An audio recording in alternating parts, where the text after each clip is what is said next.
Hello,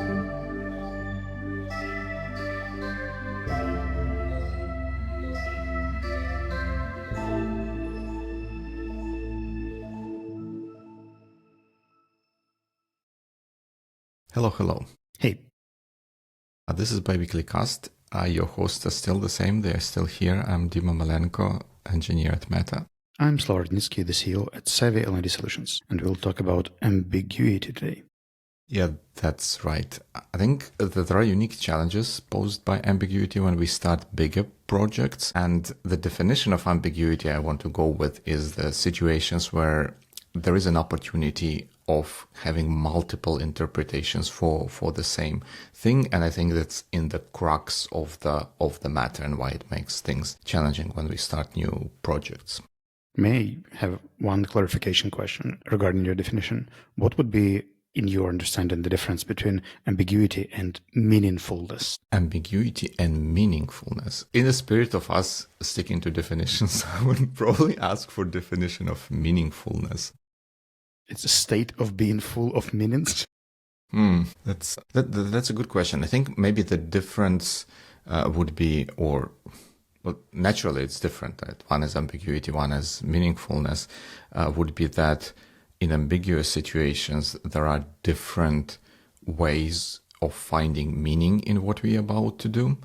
And that what, I guess, contributes to the challenge. Whereas in a situation that is meaningful, not to say in and of itself, but with a more straightforward view on what the meaning is, it's a little bit easier. All right, that's a fair explanation. So how do you want to approach it? I think maybe kind of setting the stage, it might be worth kind of trying to look at some of the examples of how, like, what can be considered ambiguous projects. And I'm not like, you tell me if that's right. I would try to project it into your world a little bit.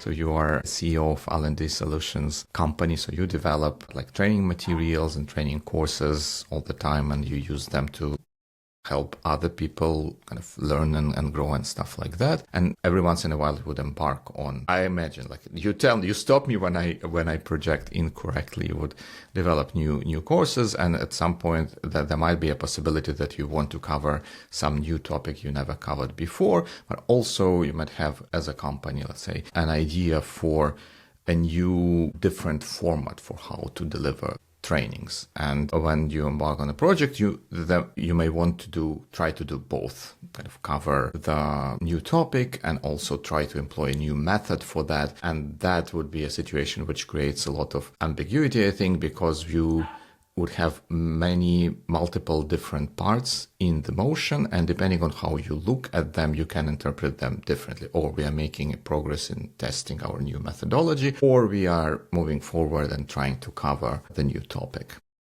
Does the number of assumptions matter, or it's about the way the assumption is phrased, that it could be misinterpreted and misunderstood? That's a great question. I think it's a little bit of both. I think a number of assumptions matter because in order for ambiguity to ensue, you probably are looking at situations with two or more assumptions at play at the same time. And also what plays a role is interaction between those assumptions, like how interdependent those assumptions are. You know, I think that I probably interpret ambiguity a bit differently. And in this case, let's say we want to do the course differently using a different method, and somebody would use the word more interactive, and the term interactive is not defined enough. And it means that people can interpret it in technological or collaborative or any other meanings of the word interactive. And this is where this issue starts happening, but not, I can see it even with a single assumption, but with the term that is not clear. That's a good point. I think in this situation, when we are dealing with one ambiguous maybe goal or characteristic of a project, it may be a little bit easier to resolve that by having like extra communication, extra clarifications. What I think would make it more challenging is kind of interaction of this assumption with another assumption. Let's say we have set out on a project with a goal to do kind of both, to cover entirely new topic for us, which we don't know much about. We need to kind of research and kind of understand, but we know that this is important and valuable. And at the same time, explore new method of delivering the specific course.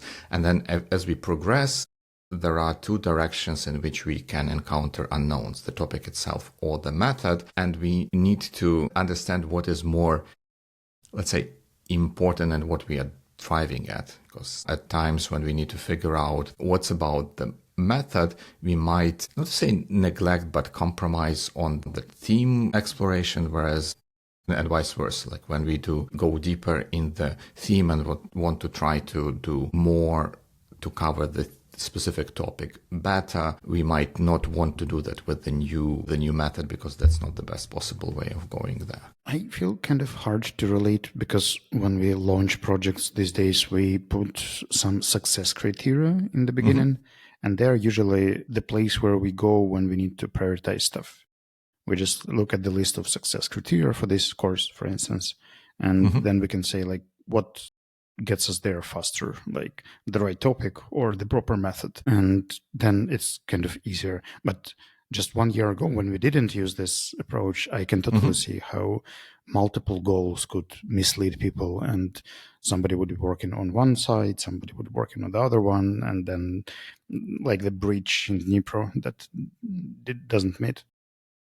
Right. I think that's exactly right. I think you also pointed at one of the methods to resolve this challenge. I think maybe one way to describe it would be situations when, and also you tell me if you encounter this, when we have one primary declared goal of a project, let's say maybe cover a specific topic with a course, but then we also say as a byproduct or as additional secondary goal, we would try a new method, and kind of having clear view, like delivering course is more important than trying the method. If we have to resort to already proven methods, we do that. That's the way of going about it.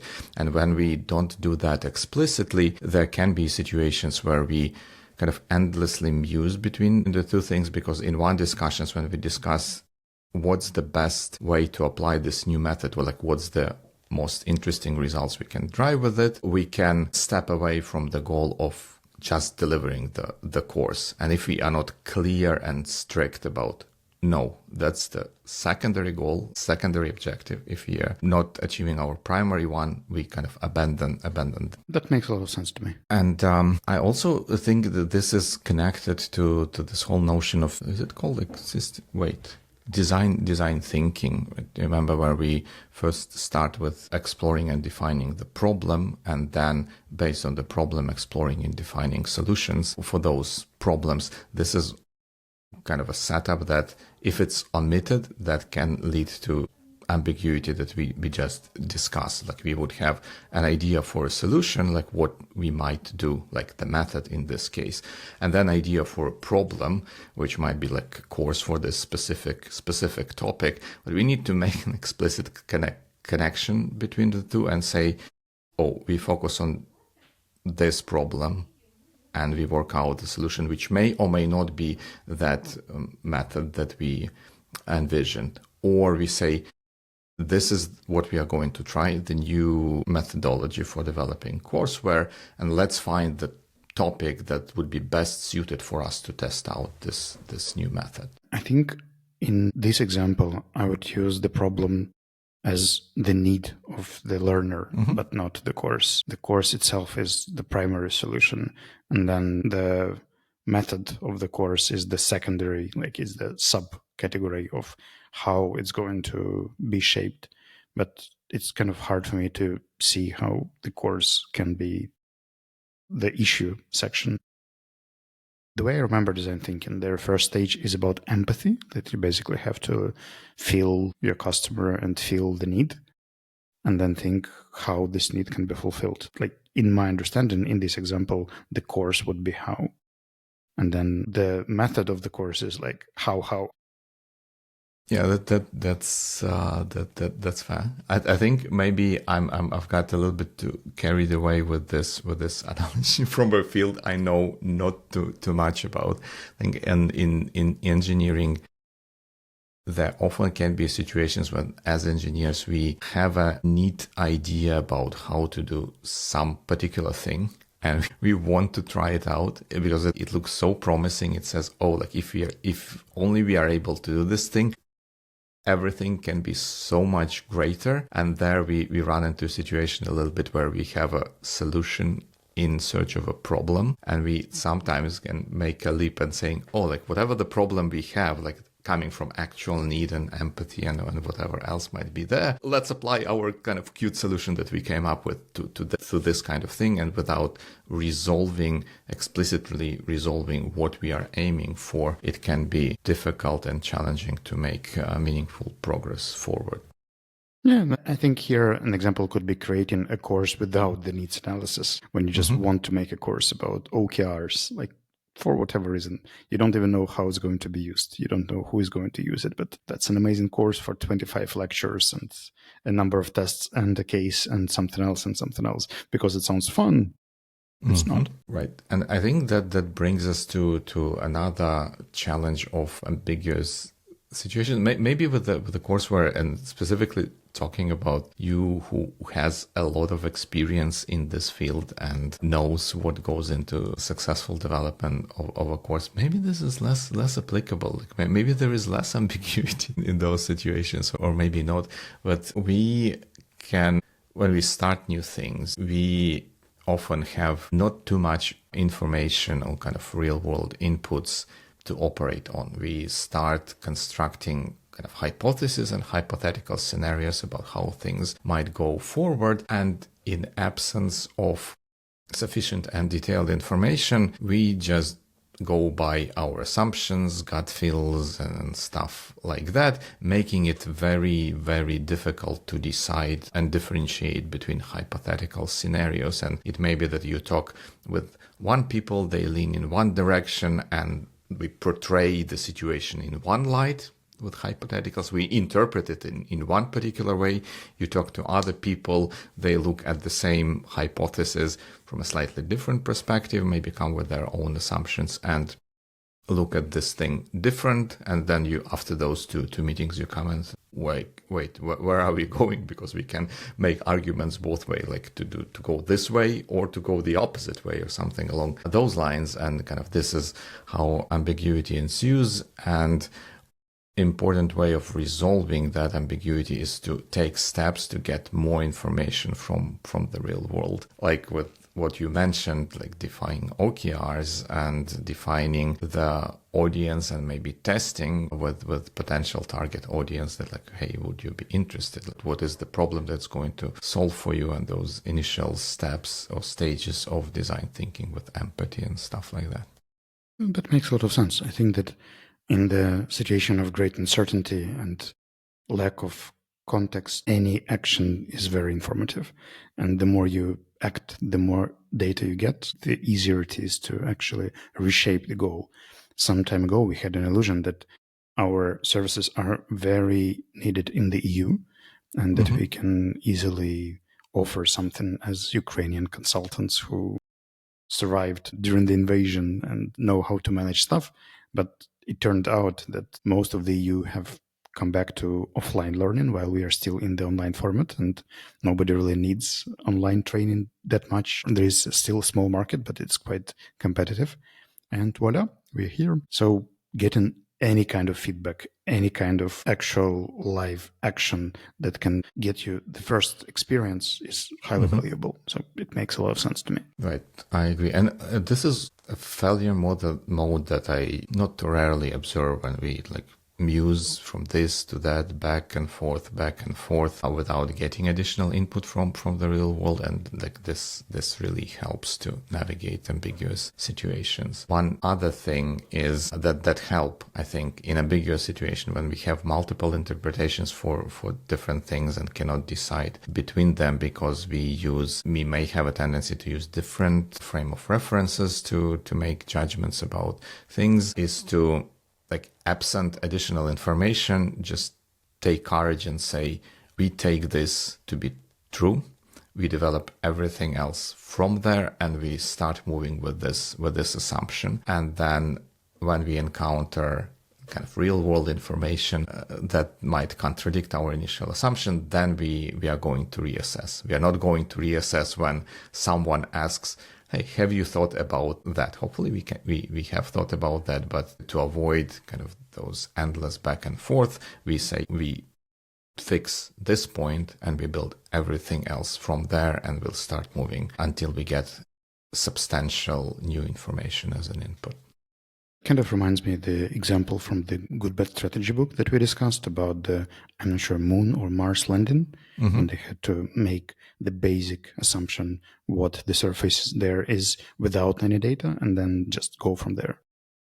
Right. And coincidentally, I think that these situations and kind of decisions like that, to me, are one of the probably most important examples of leadership, because this is where you can, as a leader, you can step up and take the responsibility for choosing something and say, like, we go with this.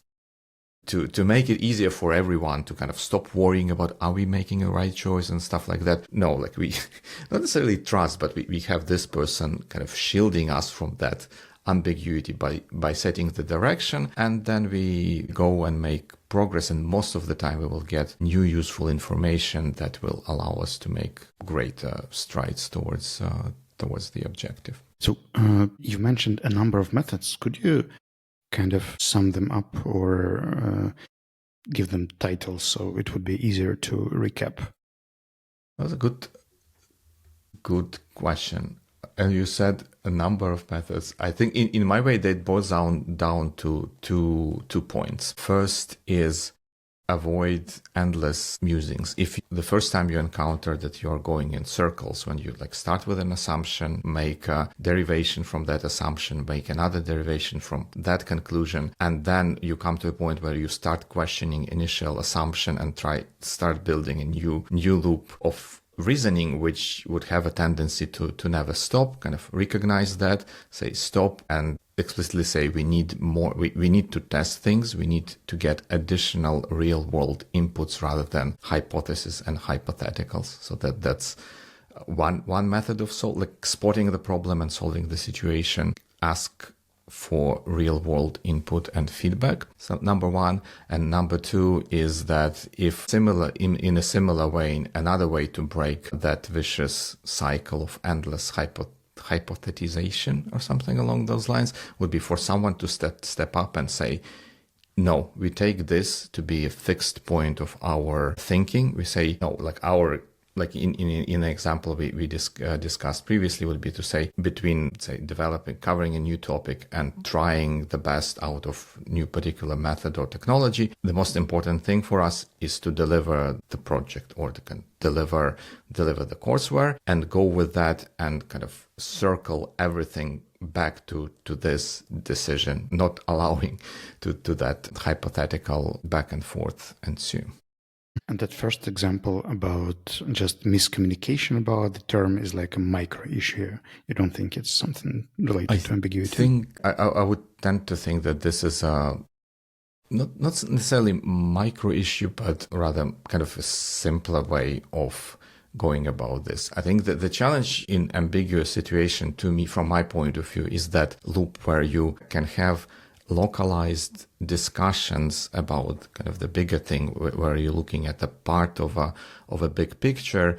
In the context of that localized discussion, everything sort of makes sense, and you go from one discussion to another discussion. But then if you look at the big picture, you start seeing that you're going in circles, because things kind of had that cause-consequence sort of relationship in hypothetical thinking, which prevents you from making progress.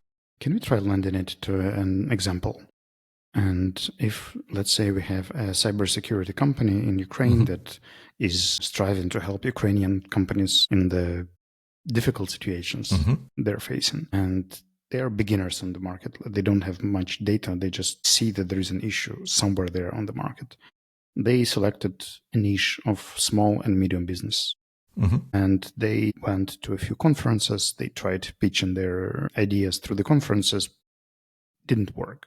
So they changed their style. They changed another assumption that they will make a webinar for owners, and from that webinar they will sell some services. Still hasn't worked.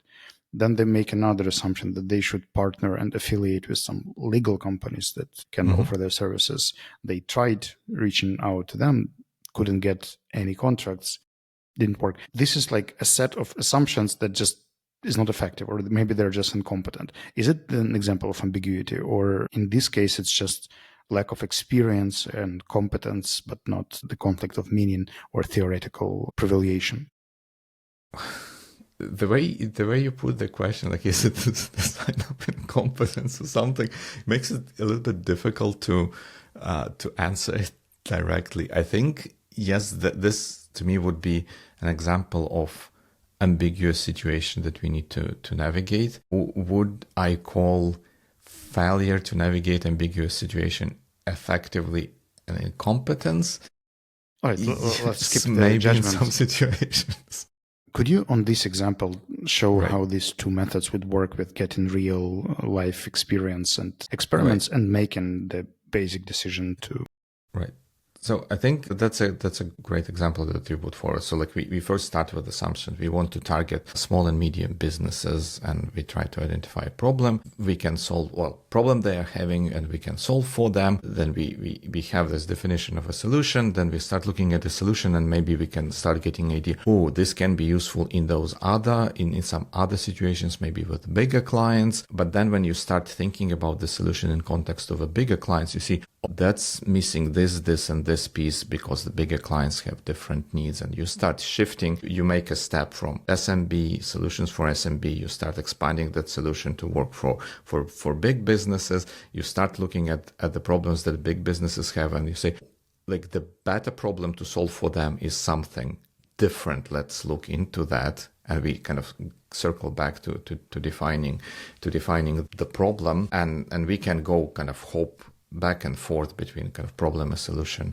and solution a lot of times. And the ways how these two methods could work here would be, first, if there is a visionary leader in the company who could say that, no, let's truly focus on small and medium businesses. Like, let's solve the best problems we can solve for them in the best possible way, with maybe an idea or kind of strategical insight being that when they grow bigger, we can grow with them, and therefore our kind of revenue and stuff like that could grow. That would be kind of breaking this loop of needless analysis by setting a fixed point. No, kind of choosing we focus on SMBs. And another way could be that at some point we say, all right, we have maybe this idea for SMBs and solutions and how that solution can work for SMBs, or we can maybe stretch it to bigger clients. Let's maybe have like a conference, like focus group or something like that, where we present those. We interact with those two audiences. We present them kind of with a potential view of the solution, and we get insights from there to help us choose one option, as opposed to us internally trying to project what that can be. And, I think that I'm kind of struggling to differentiate a company that is in actual crisis and it needs to pivot. It doesn't really know where to pivot, so it makes a number of tries. And they are all basically assumptions. They are not based on experience, because this company was doing something different previously. And I think it's hardly ever possible for the company to land on the nice solution from the first try. It's normally a number of attempts. How is it different from an ambiguous situation when people just jump from an assumption to an assumption without actually progressing or learning from it? That's a question. I think maybe that company in crisis might be slightly different, I guess, because like what I had in mind was maybe applicable more to situations when we have a little bit of leeway and freedom to go back and forth in discussion. If company is in crisis, there is a lot more urgency to take action, whatever that action might be.